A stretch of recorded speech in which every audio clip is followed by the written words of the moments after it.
a couple of movies. I will do two separate Mike's Instant Movie reviews for those of you that are new, or those of you that are old, or those of you that are just new to me. This is one Mike Messier YouTube channel. I have had other channels in the past, but YouTube's been slaughtering me like a veal on the farm. And my One Man in the Camera Films YouTube channel is gone, along with my One Artist Mike Messier YouTube channel, which is quite sad and horrendous because look at this wonderful fucking art that I do for all you goddamn people. But YouTube has fucked me in the ass, so I don't have those channels anymore. But here we are. First I saw Joker 2, so here's the review. The second movie, I guess I'll do a second live stream. A Different Man. Joker 2 is getting a lot of crap. I had originally had a ticket to see this thing. I have the AMC Movie Pass. I'm here in New England on business, and I was able to use my subscription to go see this movie. If you don't know what the subscriptions are, folks, I'm so sick of tired of explaining this to people. I always explain the monthly movie pass. People think I'm a goddamn millionaire because I go to the movies all the time. I always explain to them how it works with the fucking monthly subscription, and they never seem to fucking understand it.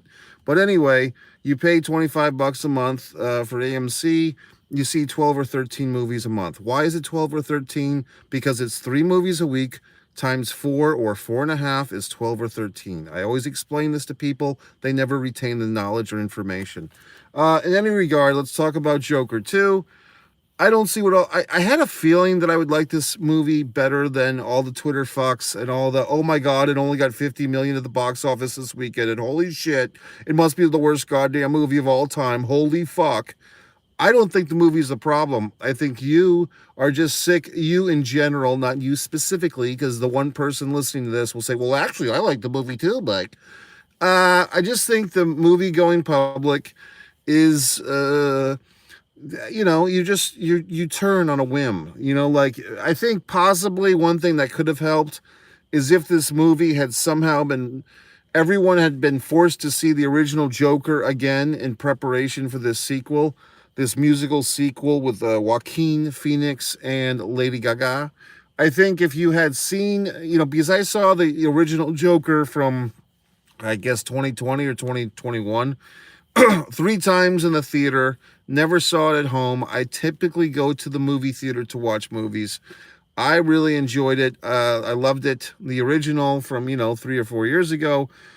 Maybe we're just oversaturated because since that movie came out, there was another Batman movie. Maybe people are just sick of Batmans and Jokers and all these assholes.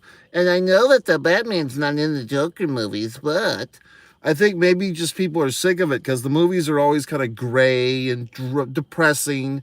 And if you look at several of the fucking, what's his dick, Christian Bale, who everyone was finger banging themselves over 10 or 15 years ago with his interpretation of Batman, and you compare it with this other dick fuck from a few years ago or a summer ago, they're very similar in tone. It's like, oh, we get it. Batman is dark and gothic and gray. So, I mean, maybe people are just sick of this horse shit. Maybe they want the bam, whack, pow, the big fucking letters on the screen again, like the 1960s fucking cartoons. Maybe they don't. But in any regard, I enjoyed this experience. I mean, the biggest agony for me is I had to facilitate pretty much since I got into the theater. I knew the movie would start off dramatically, and then for me, there was never like the right moment to facilitate to leave the theater for a few minutes. And then when I did, finally, I came back and like the big the big explosion happened, literally. So I guess I missed something important, right? Because then I see, was that supposed to be a Heath Ledger reference? Because there was another Batman running around in the fucking red suit. It looked like a little shout out to the late Heath Ledger, who did a wonderful Batman Joker interpretation himself. So the point of the matter is this. I don't see what the fucking problem was with this movie. If anything, maybe it didn't take enough chances. Once they said, oh, Lady Gaga and Joaquin Phoenix are doing this Batman musical, like the initial fiddleation, like, oh my God, this is going to be so wild and weird.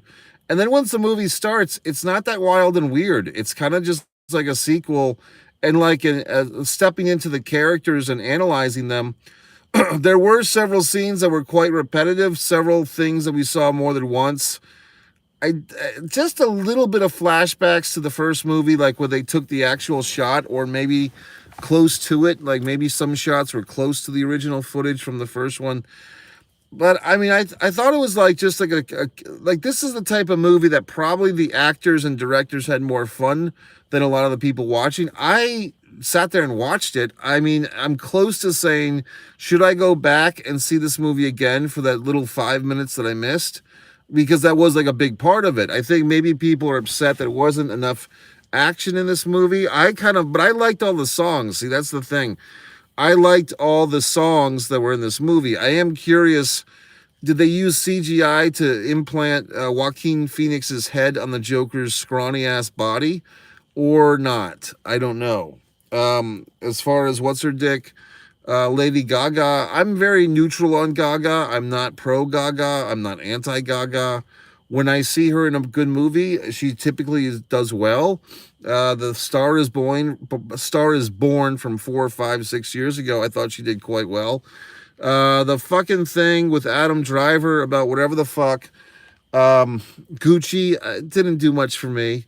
But this one, I thought she was fine. So I don't listen to Gaga's music. I don't sit there and listen to it, and I'm not going to be hanging out at Studio 54 with her anytime soon, as far as I know. But I mean, I'm not negative on Gaga, or I don't piss on her for having a film career. I don't see the point of that. But yet, I don't sit there and listen to all of her fucking telephone songs and Born This Way and all this other horse shit. I mean, so I'm very neutral on Gaga, but I thought she did her job. I mean, I just think it's maybe why people are turning on this movie is just because it's a bandwagon thing. Like the first wave of reviews come out, oh, half a star, and everyone shits a sandwich on it. But I liked it. I mean, you know what I mean? I mean, but I'm a rebel. I'm a rebel. So maybe if the reviews came out how great it was, and then I went to see it, maybe I wouldn't like it. I don't know. So out of 5 stars, I'd probably give it 3, 3.5. I mean, what the fuck? I thought it was good. The theater was nice. So that's it. I'm going to do my next review. I did actually, I mean, should I mention it now or the next one? But I did go into Megapocalypse, and it was just kind of odd and off-kiltering. And then I had a little break in the action. I'll do that in the next review. So tune in to A Different Man that's coming up next, my review of that one. God.